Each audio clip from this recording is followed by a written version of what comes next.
we're not angry. We're just really, really disappointed. Speak for yourself, mate. I'm absolutely furious. Yeah, you're right, Adam. I'm fucking fuming, I won't lie. One of you listening right now probably, gave episode 50 a 1-star review. I can't believe it. One of you gremlins out there. Yeah, we know you are. We know exactly who you are. We've got your number. Yeah, Adam specifically. But we know you are. You gave us a 1-star view, and that skewed our rating. We had a 5-star rating for this podcast, and the way averages work mean that we went right down to 4.3. You scumbag. But Don't worry, we did some overtime, got some people to review it, and we've gone up to 4.9 now. So well, hey, shut up and fuck off. Perfect.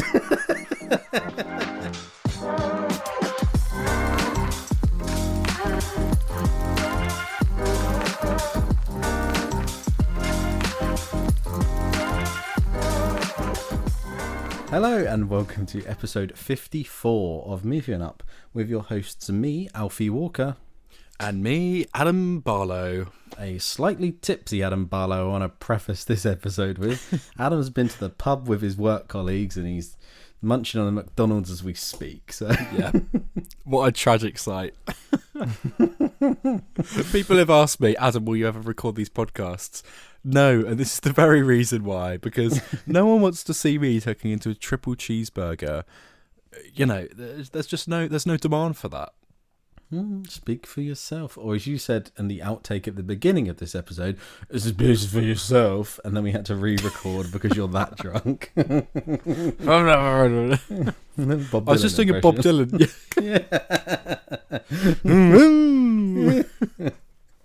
A complete unknown. How does it feel?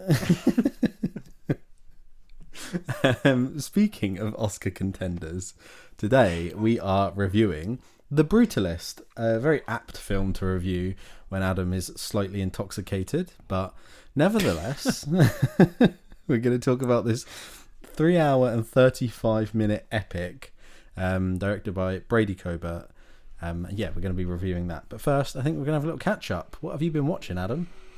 Yes, so mate, yesterday I went to the cinema and I saw the 25th anniversary screening of a little film called Crouching Tiger, Hidden Dragon, a film that came out in 2000. I mean, you probably could have done maths on that one for yourself, but still, I always thought this film, just whenever someone had mentioned it, I always thought it was a really old movie. It's only the 2000s. That doesn't align for me. Yeah, I thought this is the one that George Lucas used as influence for Star Wars, but I was wrong. I haven't done the research and found out which one it is, but there's definitely another film like this, which is definitely what you're also thinking of and what I'm thinking of. But nonetheless, how was this film, Adam? It was very different to what I was expecting. So my only sort of touchstone for this film is that they reference it a lot in Ninjago, in Lego Ninjago, right? And I had a very good time with it. I was a bit worried because I'd worked 9 to 5 that day, and my eyelids felt a little bit tired when I went in, and I was also in recliners, and I didn't get a coffee before I went in, so it's like, this could spell disaster. And in the first 10-15 minutes, I've got to hold my hands up and say my eyelids were a little bit droopy. It's quite a slow start. It's very tranquil and it's relaxing, but not necessarily the most action-packed beginning. But oh my god, you get to about 15-20 minutes in and you get the first scene of action that goes on, and oh my god, I was hooked from then on in. It really turned it around, and I'm yet to write my review on Letterboxd, but I'll just say here, I properly enjoyed it, and I can see why it's a classic. And have you ever seen it? No, I have not. Dude, I really put it on your watch list. I was actually quite amazed by how emotional it was, and it feels, there's a lot of sort of cliche quote unquote points in the plot, but actually when you're watching it, I really felt that no, this is a classic version. It felt classic rather than cliche, if that makes sense. Like, this is the root of some of where those everyone's cliches. Gone from here. Yeah, absolutely. I see. Yeah. And in terms of action, it was a lot more goofy than I thought it was going to be.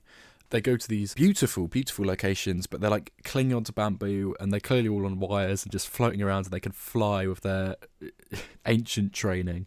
And it's a lot of fun. It's really good fun. Great soundtrack, very oriental, brilliant cast. Michelle Yeoh in there just doing some impeccable work. And I think I've seen a lot of memes recently of her role in Wicked and sort of taking the mick out of how she sings that first song with Cynthia Erivo, like "I'll ride to the wizards at once" or something like. And it's a little bit out of whack.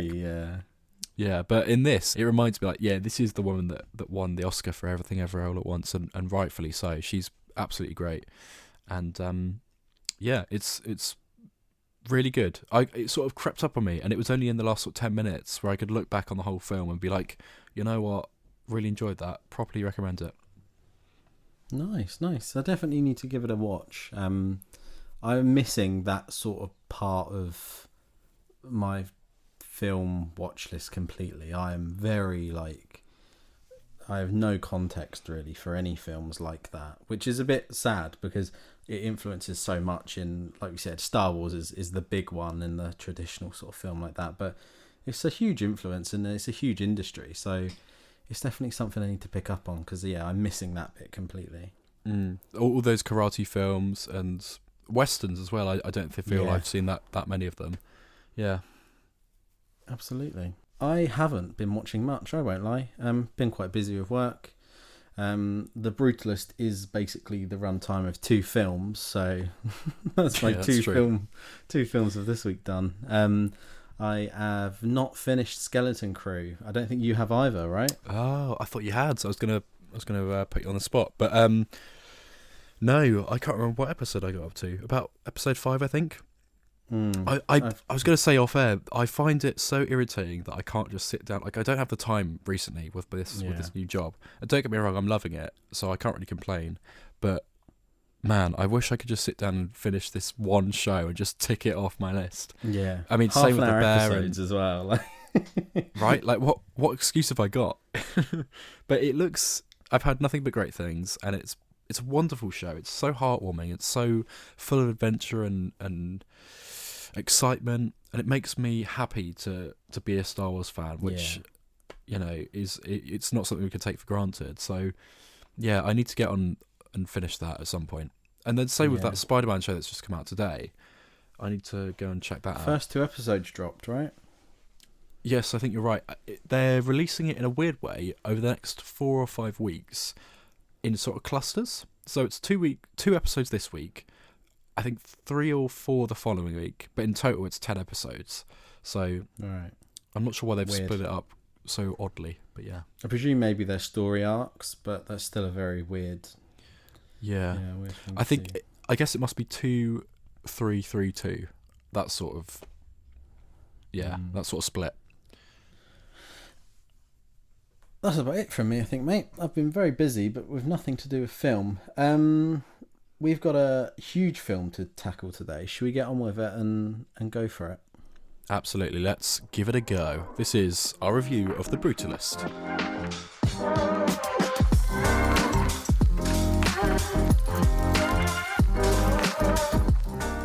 A 3-hour and 35-minute epic. The Brutalist, as said, directed by Brady Corbet. What a monster of a film, and how to tackle this. Do you want to give us a bit of a brief overview, Adam? Sure, I'll give it a go. So, starring Adrian Brody, Felicity Jones, who you'll know from Rogue One. You've also got Guy Pearce in there of Iron Man 3 and other projects, I'm sure. It's a mammoth film, as you said. Huge runtime. It's got a 15-minute interval, which I loved. Absolutely lapped that up. Yeah. And, mate, I've not had such an adventure at the cinema as I did for The Brutalist in a while, probably since Barbenheimer, and I really felt it to be such a nourishing experience to go along to the cinema. I ordered a pizza for half time, got that, and went back to my seat. I went along. It was a really lovely morning, actually. It was very, very sunny, so I was in a good mood going in, and the weather sort of depleted halfway through, and when I came out it wasn't as good, but I still felt like I'd really gone for a day trip. Yeah. Yeah, we'll get onto that. But so this film is centered basically around Adrian Brody's character called Laszlo, who is an architect, very celebrated architect from Budapest in Hungary. My house in Budapest, my hidden treasure chest. Thank you very much. It's a little George Ezra trippy there. Easter egg for you there. Yeah, for you guys there. That's one for you, George. I know you're listening. Yeah, and he's a celebrated architect. He moves to America following the Holocaust in World War II, and I think the film picks up in I don't know if is it exactly 1945? I think it might be. I think it's 40. Yeah, I think you're right. I think it is 45. Yeah, I think it's 45 to 52 because it says at the bottom 2 dates, and I don't really know. It's quite vague with its sort of passage of time, isn't it? Like, but I think it's 45 to like 52 is the first part. Yeah, and then the second half goes on till I think the 60s, 1962, something like that. Yeah, so it really spans decades, and it follows Adrian Brody's character who, emigrates to America, has a little bit of trouble settling in, finds his way, ends up being commissioned to this project for Guy Pearce's character, and it goes from there, really. I'd actually say what I appreciated about The Brutalist, despite its huge runtime, it's kind of got a very simple plot, and it's got a very, very neat elevator pitch. It's just like, it's a character study, but with lots going on, and it says a lot about art and, generational trauma and grief and, just the lengths to which people are willing to go to create a legacy, I suppose. And I really enjoyed it. I thought it was great. What did you think of it? Absolutely. Like we said, we get onto a full review as we go on, but as initial thoughts, like what a spectacle. It very much is replacing that Oppenheimer space in the Oscars for me. Like, it's clearly just the big film, and Adrian Brody is amazing in it, like actually amazing. But so is everyone, to be honest. I think they're all pretty phenomenal. It's a mammoth film, and it's a lot to digest. It's not 10 out of 10 for me. I think I gave it 8 out of 10. I think you gave it 9. But it's amazing. Like, to see, I've never seen anything from this director before. And we were looking at photos of him before this and saying how he does not, it's the definition of don't judge a book by its cover, because he does not look like the kind of person who would pull something like this out of the bag. Truly phenomenal. The spectacle, every shot of this, it's I could pick out probably about 50 different frames that I would love framed and on my wall. The main one is used for the poster where he's watching the metal get like cut and stuff, and he's got the spark shooting up on his face. You've got that opening scene of the Statue of Liberty. You've got the cranes over the water. There's a shot of Felicity Jones where she's in the sun, and like just there's certain shots just popped up on the screen. I was like, oh wow, that makes me, this film like makes you want to study film. Once again, it's a film that makes me go like, I wish I knew the technicality of how you do stuff like that, because it's truly amazing. Yeah, I totally agree. I think a lot of it is in direct correlation with the use of VistaVision, I think. It is, yeah. I'm not a total geek about this camera stuff whatsoever, but I mean, we both love Nosferatu and the cinematography in that. And I think the use of this old-fashioned, expensive 35mm, yeah. I bet it was this huge machine whirring on set that was making a load of noise and burning cash, basically. But my God, it's so worth it. I genuinely believe that, because it adds so much charm, adds so much character to the atmosphere of this whole thing. Where if it was just shot like plainly, and it would have felt flat, and it would have felt it would have felt modern if everything was crisp and too clean and polished. But no, what this thing does is it adds a grain to the footage. But what I really liked is how everything if everything has a bit of movement, it actually has a green outline and a bit of a purple outline as well. And I thought it was just really relaxing to watch, and I was loving the fact that I was in a recliner seat and I could just sit back, let it wash over me, and I felt so nourished by it and so totally swept up by the whole, as you say, the spectacle of it. Because 3.5 hours, right? it has a a break point for you to go to the toilet and get some food, whatever. But actually, I mean, I did go to the toilet, but I didn't need to. I would have happily if it had just carried on. I was totally swept up in it, and I haven't felt that way since Oppenheimer or Killers of the Flower Moon. And I think Brady Corbet, as you say, I haven't seen any of his work.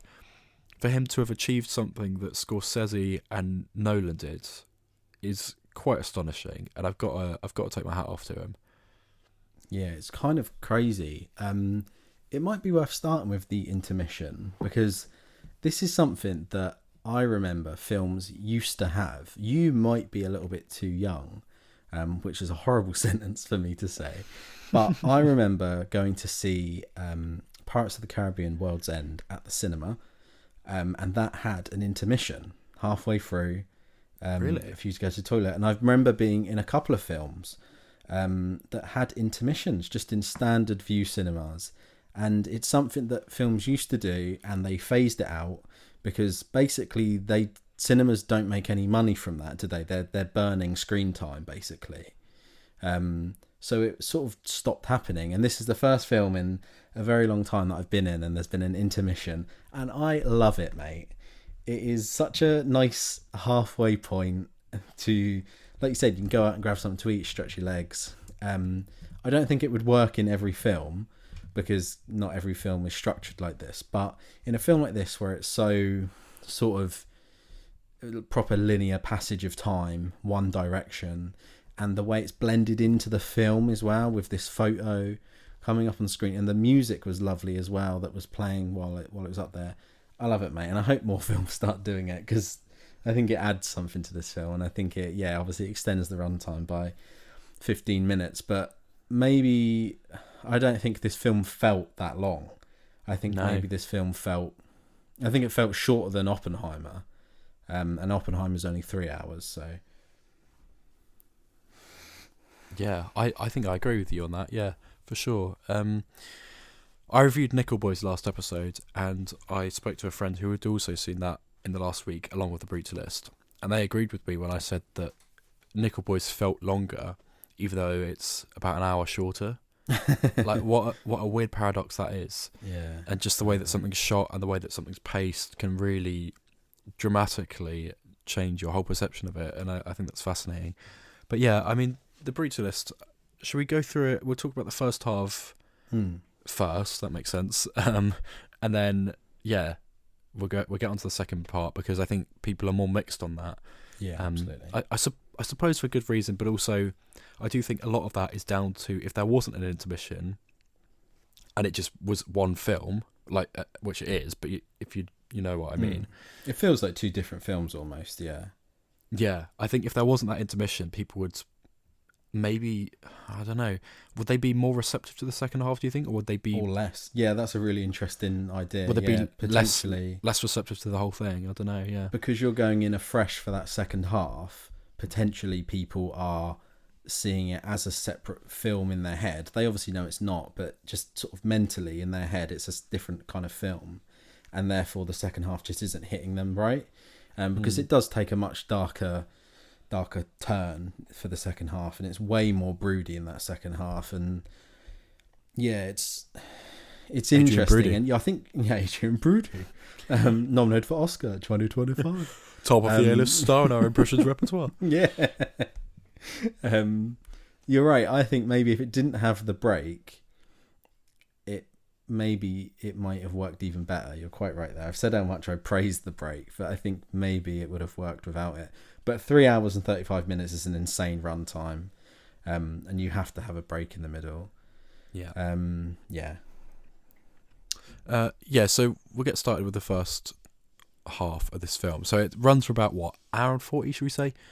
And it basically depicts Laszlo coming to America, and it begins in this very abstract way. As you said, there's a shot of the Statue of Liberty that's all kind of out of whack, and it's a weird angle, and there's the rousing score. I thought it was just an excellent score throughout.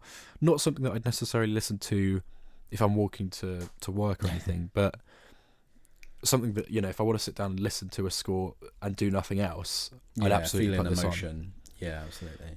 Yeah, and I think just throughout, it's worth bringing that up now. That's yeah, great score for this film. But yeah, pick up. He's in America, and it sort of is a bit of a little bit of a floaty start to the film. I think it's a little bit disorientating. You're not quite sure where he's going. I mean, about 5 minutes in, you get a shot of his pubes. So. Yeah. You get a bloke in the background shagging and then yeah, his pubes, like the Wolverine scene in Deadpool and Wolverine. Yeah, literally. I wasn't quite sure what I'd sign myself up for, but and it was way more sexual than I thought it was. I knew it was an 18, but I kind of hadn't really registered that as being like, oh, okay, be prepared to see some stuff. Yeah. And I don't think it was too bad at all, really, but yeah, I thought it was going to be more sexual. Yeah, I thought there was going to be cock and balls all over the place, but other than just, I think the only reason it got an 18 was that one scene where it's actually a pornography from like 1950 or something. I think that's the only reason it got that 18. I thought that was so interesting, and I don't want to sound weird, but like I sort of didn't even consider that had been around for that long. I'm like, wow, they used to play it in the cinema, did they? That's kind of crazy. Now I understand why my grandparents are always like, be careful, don't sit too close to other people you don't know in the cinema. They won't keep their hands to themselves. I'm like, what are you on about? I'm seeing Sonic 3, you know, like so odd. But now, yeah, I have a bit of sympathy for their concerns now. Yes, so he ends up doing getting commissioned with him and his cousin, who's sort of taken on this American persona in a way of blending in, I guess, to society. And they take on this commission to go and do up a very rich family's study, which, by the way, I think it looked way better before. I know that defeats the whole point. Yeah, this is exactly where your opinion on brutalism and modern interior design comes in. Because those chairs with the metal frame and the leather straps as the seats are worth thousands and thousands now. Those are very, very sought after items. And there was the woman saying it looks like a tricycle in the front shop of the window. Like, they are, they're like iconic now. If you own one of those, you know you got some money. But I agree, the study did kind of look nice before. But I can appreciate the architecture. And I think that's something this film does that I didn't expect me to do, is that it actually made me appreciate brutalist architecture, because there's quite a lot of it in Portsmouth. And it's ugly as. But this film has made me go like, actually, there's something about it. It's quite nice. Sure. I mean, the sort of first thing that comes to my head when I think of brutalist architecture is probably the National Theatre in London on the South Bank, which is right next to the BFI, which, by the way, would have been a fantastic place to watch this film. I'm kind of indifferent to it. It's not really my cup of tea, but also I don't hate it at all. It's just it's very grey and it's brooding, and it feels like, bam, I'm a building, I'm here, and it makes a statement, for better or worse, on a city, skyline. But yeah, this big house is owned by Harrison Van Buren, played by Guy Pearce, but he gets commissioned specifically by his son, played by Joe Alwyn, Taylor Swift's ex. Who seems to take great joy in playing these conflicted, unlikable characters, because he plays basically the same role in Kinds of Kindness, which I think is quite brave for someone who has the Taylor Swift army, pointing bow and arrows at him. But there we are. And that's sort of the main setup for the first half. Harrison arrives home early, does not like the room at all, kicks them out, and Harry refuses to pay him and his cousin. And then it's kind of unclear about how much time has passed. I think Wikipedia or some plot synopsis said that it's been 3 years. I know he grows a beard, but I thought it was like a couple of months. But no, 3 years passed. So yeah, it really does stretch a long period of time. And yeah, he gets invited back to the house, then becomes somewhat of a sort of local celebrity, very celebrated by his family, and then gets asked to build this memorial and this community centre on the top of this hill on his estate to commemorate Harrison's late mother, who was dying at the time, hence why he had such an outburst about the study and its revival.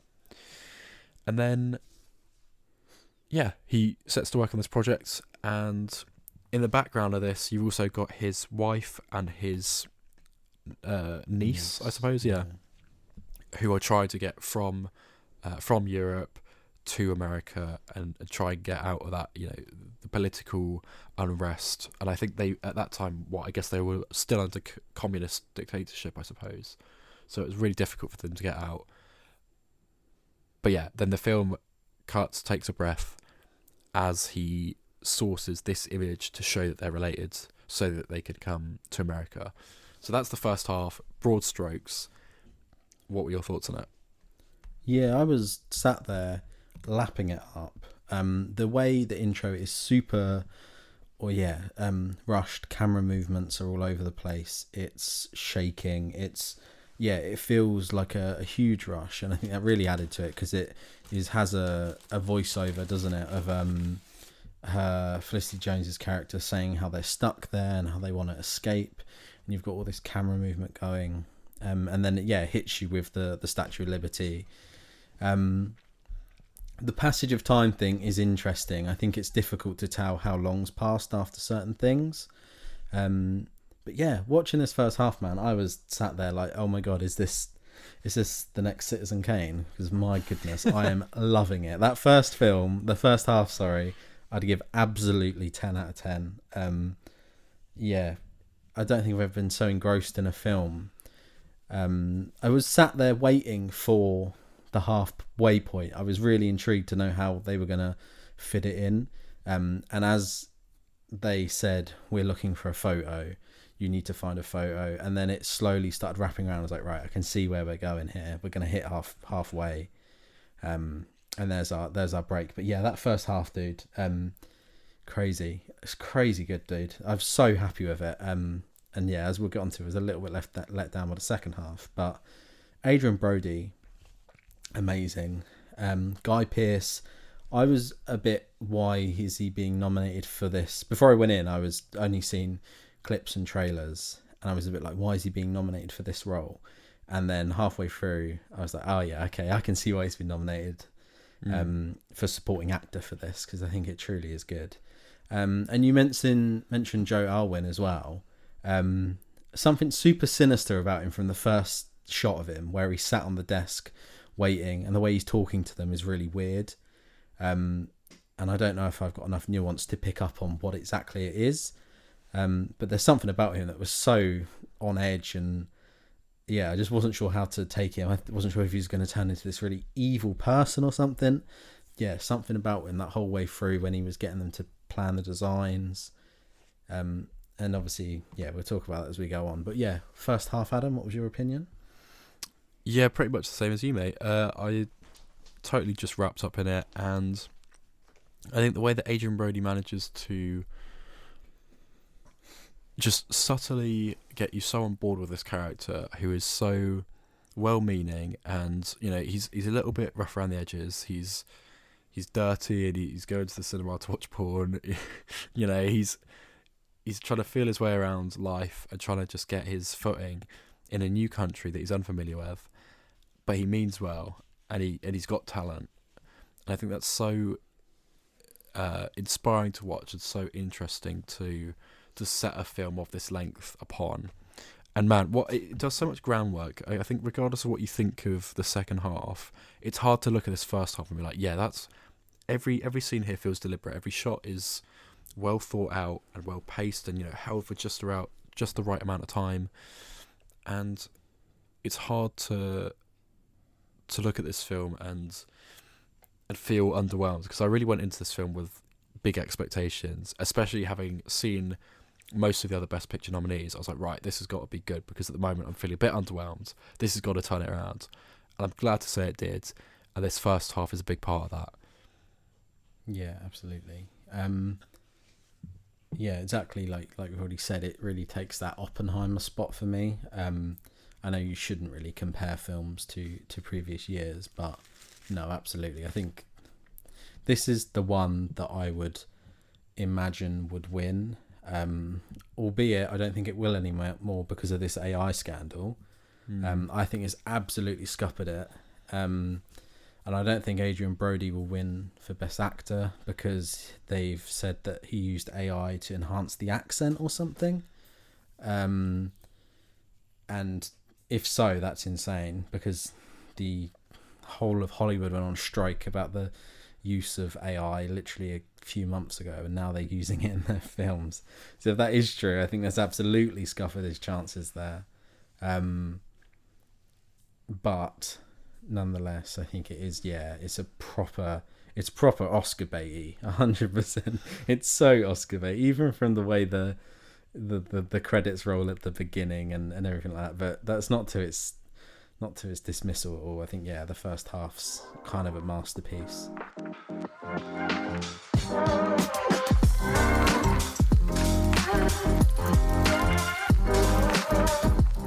And then second half, we start off and we meet Felicity Jones, who is it Elizabeth, his wife, Eshebet, and then his niece, who is apparently a mute. And that's how it starts. It really kicks it off with greeting her at the train station.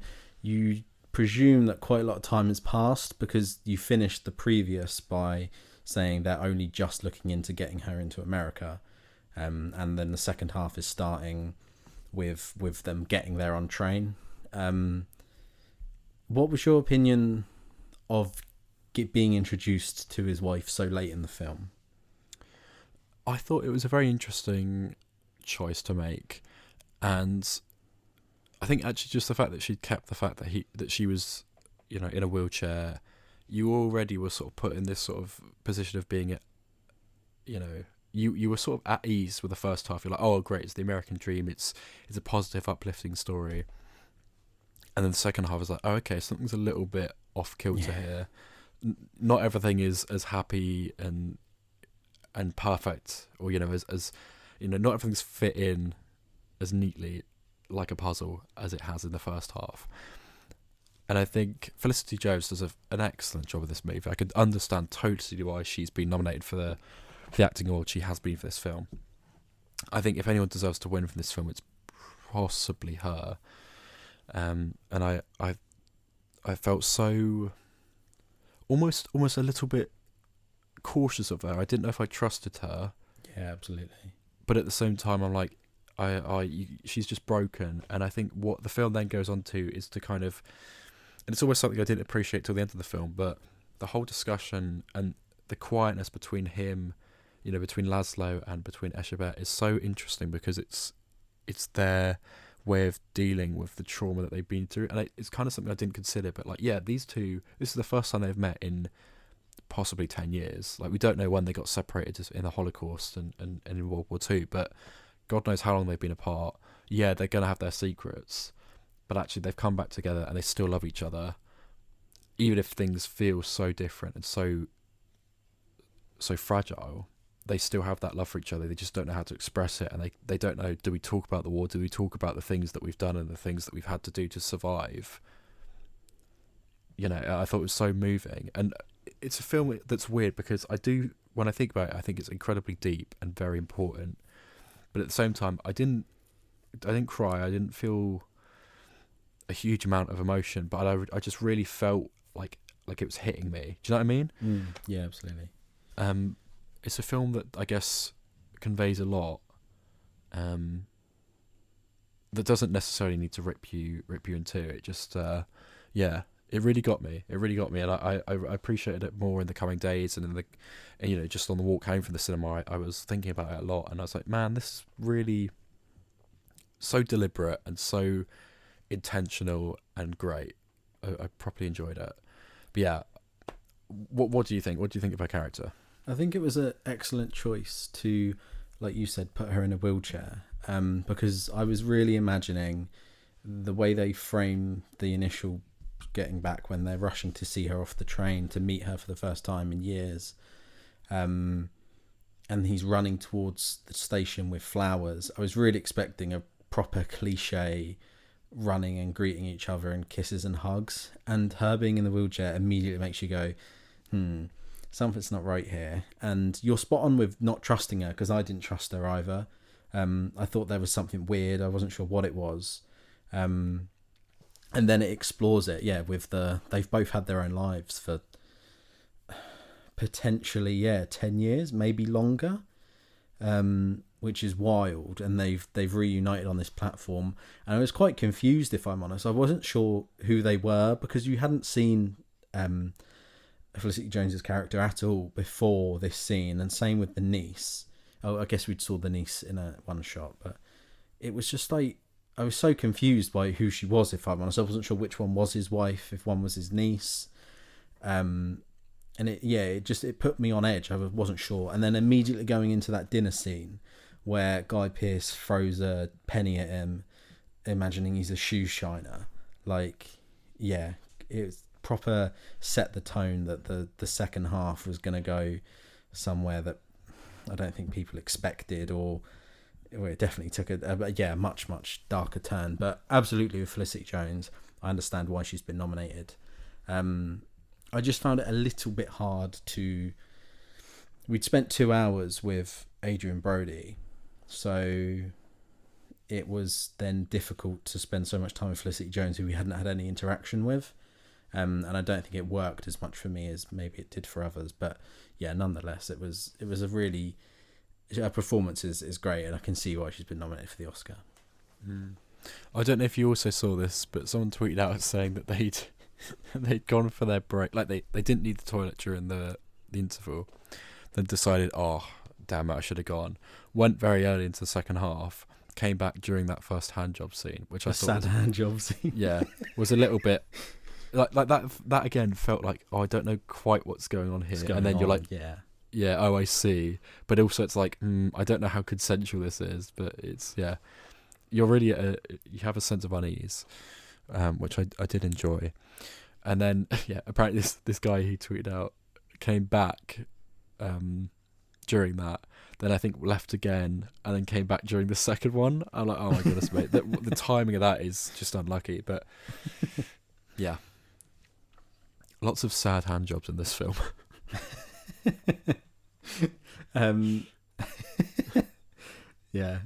I didn't suspect anything bad of Guy Pearce's Harrison or that family until he threw the penny at him, and I was like, right, there's something weird going on with their relationship, because like we obviously skipped a huge chunk of time, but clearly he admires him, but in the way that I guess we go on and we'll talk about, but he also doesn't like him, clearly, because he's a foreigner and because he's perhaps better in a way of like the architecture in his brain, and how he always talks about their conversations being intellectually stimulating. Like, I didn't suspect anything bad until the moment that second half drops with the dinner scene. I was like, right, where's this going? yeah, totally. I think it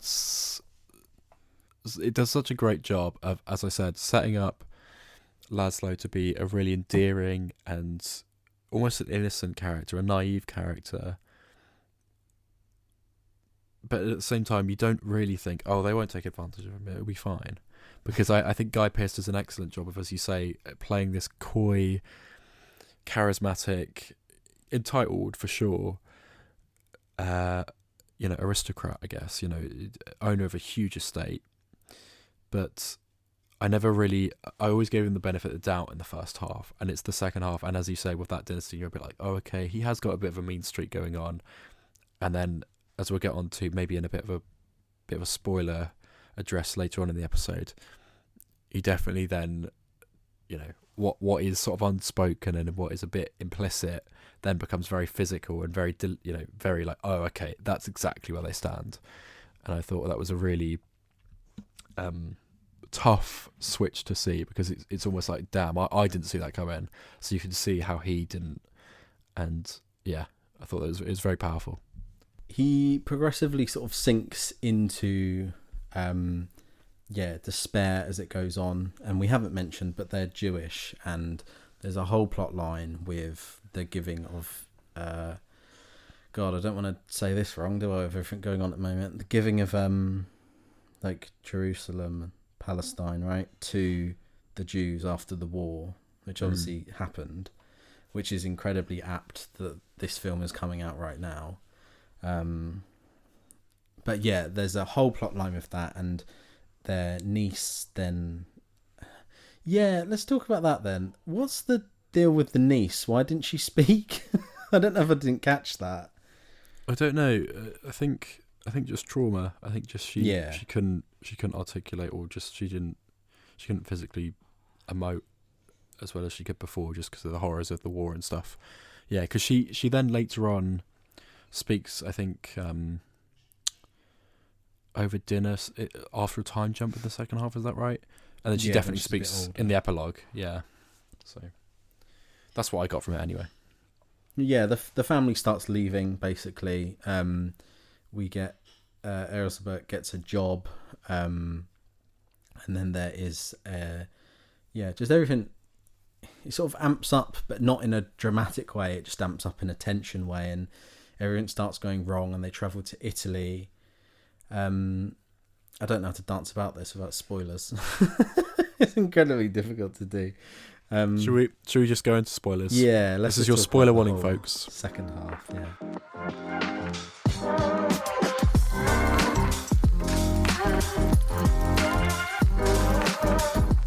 There's a massive train crash, and it gets the project cancelled, and that is sort of your catalyst for the spiraling addiction and stuff like that.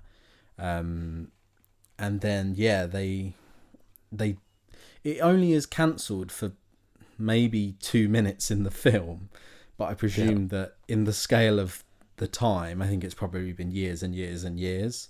I don't quite know how long, but it doesn't have much of an impact in the film because it gets cancelled and then it picks up immediately as it's happening again. So I think just looking at the Wikipedia plot summary, it's I think at most 5 years past, but still it's a huge amount of time compared to the film where it feels like, oh yeah, they were just laid off for a weekend. No, it was a lot longer than that.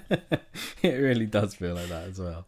And then the centerpiece of the architecture that he's building is the marble altar, I guess, in the center of the chapel that he's building. So they travel to Italy, and this is where the film took a complete left turn for me, because I knew it was going somewhere dark, but I did not think that Harrison was going to sexually assault him. I'm presuming you didn't know that was going to happen and didn't expect that either, Adam? No, not at all. I thought I'd sort of seen my fix of sexual content with the trip to the cinema and that up close sad hand job. Yeah, they then have a very sort of dreamlike sequence at this illegal rave, I suppose, in the cliffs, and I thought that whole sequence was mesmerising actually, but yeah, then it takes a very dark turn, and it's almost got a sort of horror-ish vibe to it, where they're chasing each other, or he's trying to find where Laszlo's gone, and you're like, I wonder what we're going to stumble on. Is he going to be dead, or what's going to happen when we actually find him? Yeah, and he's just on the ground throwing up because he's intoxicated with alcohol and drugs, whatever he's taken, and yeah, he proceeds to in like an act of domination, I suppose, just have his way with him, I suppose, but not for pleasure, I guess, just to have one up against him. I guess it was a real power move that I don't think we see a lot of in media, or I haven't seen this kind of scenario. Not male on male. Do you know what I mean? I thought it was very, very dark and sad to see, because it's like, I really cared for that character and I feel dreadful for him. And again, as I said earlier, I feel bad that I didn't sort of get the warning signs from this character who'd up until then had been mostly quite accommodating and very kind and polite.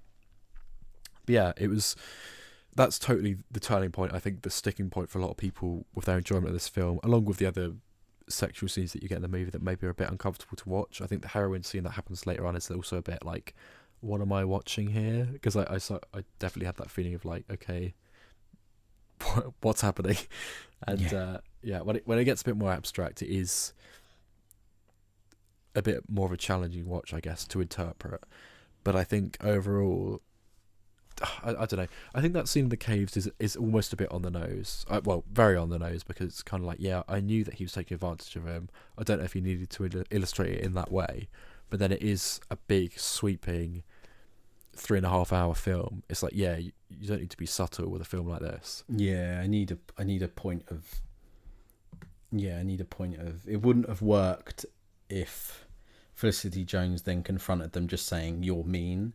You obviously needed something really to stick the landing and to really make him quit this passion project that he's been working on for years, and really it's part of him, and for him to quit it after this happens and travel to Jerusalem, it's like quite a huge thing. And yeah, I guess you needed something like that scene to cause that. But you're right about it being like a horror, the way it's framed, and there's like marble statues of people there as well, like in the background of that scene. There's just like someone curled up on a ball on the floor, and I think it's a marble statue, but it's clearly like that's obviously intentional, isn't it? There's nothing like subtle and not thought about in this. It's clearly a message, and there's like someone crying. It looks as if someone's on the floor in a ball, but it took me by shock. And then it gets revealed to Elizabeth, and she confronts the family at dinner, and this is where I just feel the pacing is interesting, because it's a film that's, like we said, 3.5 hours long, and yet the ending felt rushed to me, or the conclusion felt rushed. I don't know how you would have slowed this down, because I guess it's just something that happens in quite fast succession, where she finds out, she goes to them, tells his whole family, they go to Jerusalem, cut to epilogue. But once they're told, and Harrison disappears and he's outed for raping Adrian Brody's character, Laszlo, him disappearing into the brutalist structure that Laszlo's made is obviously very poignant.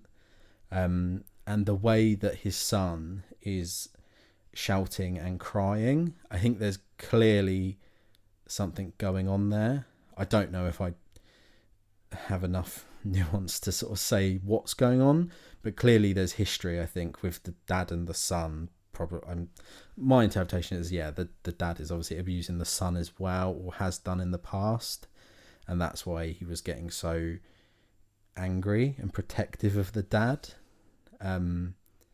But I feel like it just really wrapped up quickly, all from that scene, and I was like, oh, you've had Adrian Brody's Laszlo get raped, and then you've had Elizabeth basically die and come back to life, and then you've had Guy Pearce's Harrison outed to his whole family, and then you have cut to black, and then 80s like Boney M style music comes in. I was like, what the hell is going on here? Like, it really threw me off. That ending, the epilogue music was a real bop. I sat up in my seat again. I was like, I'm loving this. I was grinning.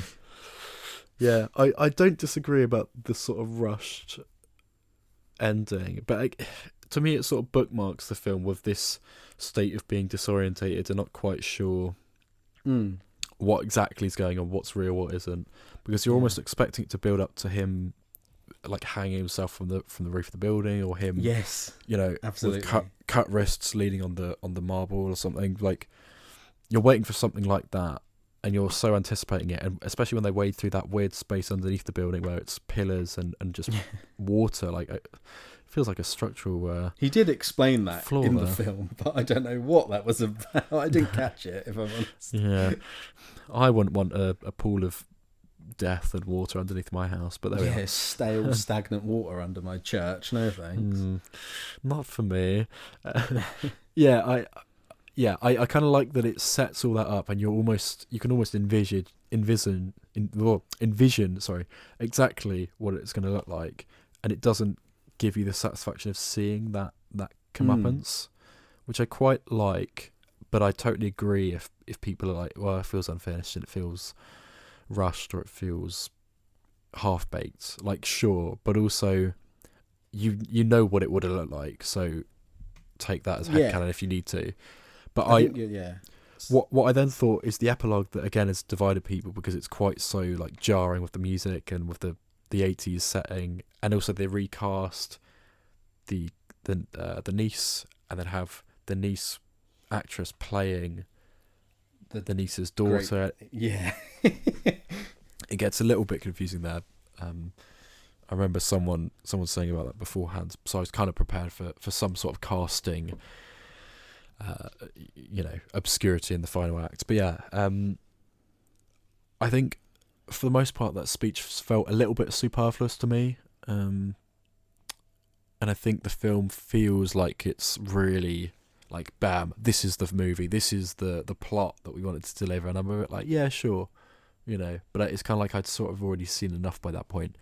Until the line where she actually... Well, in fact, no, it's not even the final line she says. She then says some weird take about it. It's not the destination we're on, it's the journey we take or whatever. Or a reverse of that, whatever it is. Yeah, the opposite of that. I'm sure no one's ever said that, but okay. Yeah, it's the destination, not the journey. I'm sorry, lady. I think you've got your notes wrong there. Is the teleprompter wrong?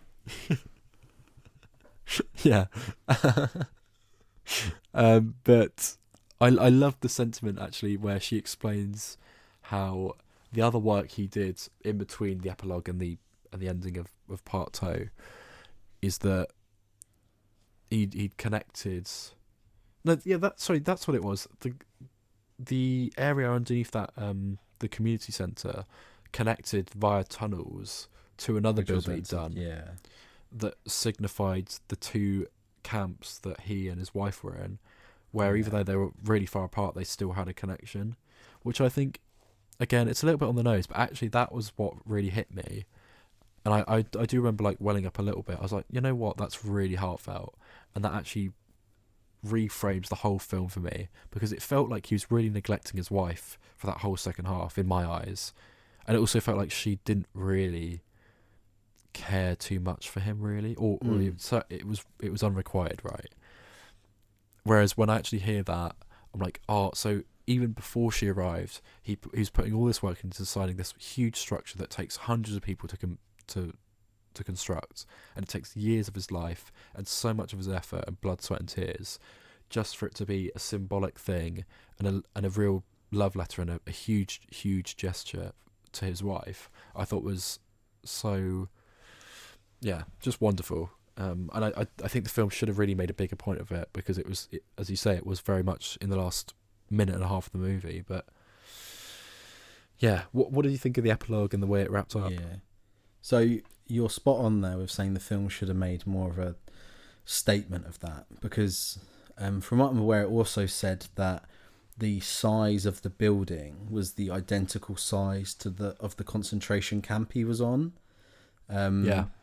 Which makes you understand why he got so angry when they changed the designs for the memorial, for the chapel and the building he was making. That explains why he was so fucking furious and was so angry. And I think that's quite an important thing to notice. And I went sort of Jacob, and Jacob didn't catch that. I think the film could have done with... I mean, we both caught it, so I guess that's what's important. But I think a lot of casual people watching wouldn't have caught that. And I think that's quite important to that final minute, because it is quite jarring, and that is the poignant part of it that it focuses on. Saying about Harrison being slit wrist on the altar or hanging from the rafters is really interesting, because that is the exact thing I thought they were going to do, and clearly you're the same, and people online are the same. I maybe would have been fine with it ending there and not even doing the epilogue. Potentially just finishing with Laszlo saying he's going to Jerusalem like they do, making that maybe a bit more of a statement scene, and then cutting to the Harrison running off thing, and then it obviously pans up to the cross in the roof. And I thought maybe it was going to end there, and I think I would have been quite content with it ending there. I wasn't a huge fan of the epilogue, but I think it's just because of the jarring tone. And the casting thing's really interesting because clearly the film, like someone tell me what it's trying to say, but clearly the niece is very important to this story because she's the first shot you get in the film as well. And then they obviously use the niece as the daughter of the niece, the actor. And clearly that's meant to say something. I don't pick up on it. So someone email in and tell me what that is saying because I don't catch it. I'm clearly not paying enough attention. But I thought Adrian Brody in Oppenheimer makeup was a bit on the nose. And I could have done with not seeing him in a wheelchair. I think it would have probably had more of an impact if he was just dead and maybe that was at a funeral or something. But yeah, I don't get me wrong, like we said, I loved it, but I just felt the final epilogue didn't hit it for me. And the credits going up diagonally, that was cool. yeah, I love that. And it had great music for the credits as well. I forgot to say totally, but I thought Adrian Brody looked hot as hell in this film. His hair is great. Absolutely stunning hair. Let's have a look how old he is, shall we? Adrian Brody. Oh, go on, have a guess. He's got to be one of those actors. You know what? I'm going to go 50. 58. Yeah, 50 I would years old. say 50 as well. 51. 51. There you go. Oh, yes. Didn't look very good for 51. That scene where he's in the brothel and you've just got his pubes. Yeah, damn. Yeah. Yeah, let's finish on that, eh? Well kept bush, Mr. Adrian Brody. Yeah. And that knows. And that's our biggest takeaway from the Brutalist. Those pubes, Adrian Brody, yeah. Give that man another Oscar. Quite a lot of funny one-liners in here as well. Yes, yeah, you're right. I really enjoyed... I liked the discussion between Laszlo and between Harrison in the first half when he's talking about his mother and how much he appreciated her. But then it kind of is distracting the viewer and distracting Laszlo by focusing in on these chinks of the glasses and the jewelry, necklaces, which is obviously a Holocaust reference, like it's an MCU film. It's clearly something to do, with like obviously the possessions that were taken during the Holocaust and the riches. That's clearly saying something. And something else you reminded me of is that jazz scene. Wow, that was when they're doing jazz and listening to jazz and doing heroin in the club in the first half with his friend, his homeless friend with the child. Yeah. That jazz scene made me go like, oh wow, this is cool. Like the way the music's sort of climaxing and stuff. If it was epic. Yeah, I loved it. Also, the uncomfortable scene at the start of the film where he's forced to dance with his cousin's wife, and then he gets set up for trying to, make a pass. Yeah. Crazy. What a film, and so many layered things, like so many vignettes and moments in here that you could take apart and probably write a whole 1,000-word essay on. So I love films like that. If I'm honest, do I like it as much? Like, would I put this on the same level as as Killers of the Flower Moon and as Oppenheimer? I don't know. I think it's a little bit weaker for me, but I mean, I'm splitting hairs. I'd say technically it's definitely on the same level. But as a finished piece, I'd say less so.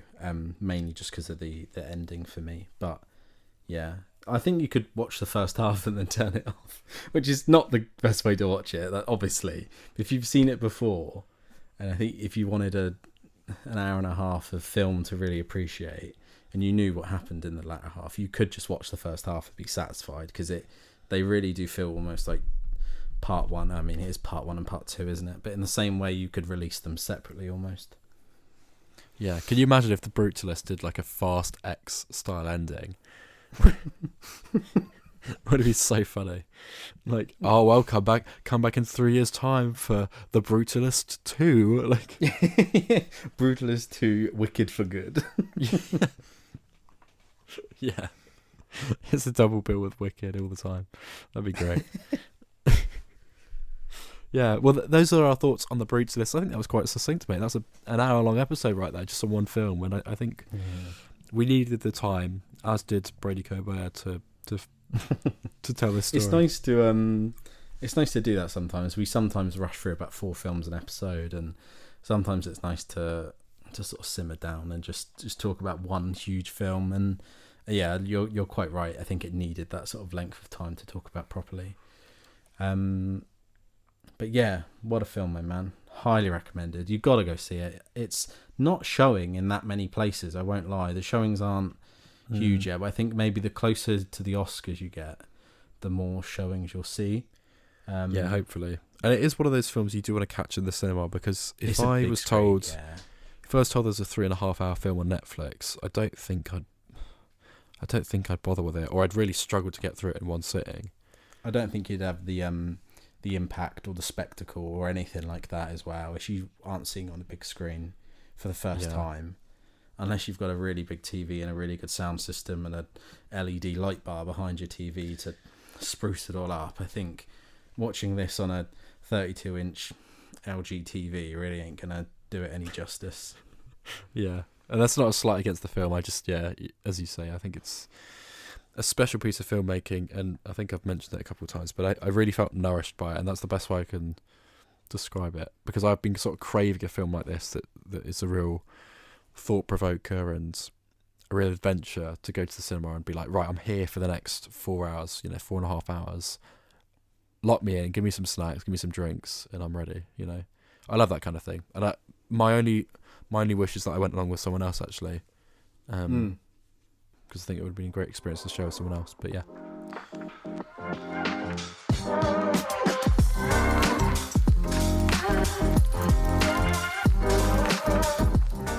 Thank you for listening to episode 54, Adam. Please tell me it was. Let me get that right. Episode 54 of Movie On Up. Thank you for listening to our review.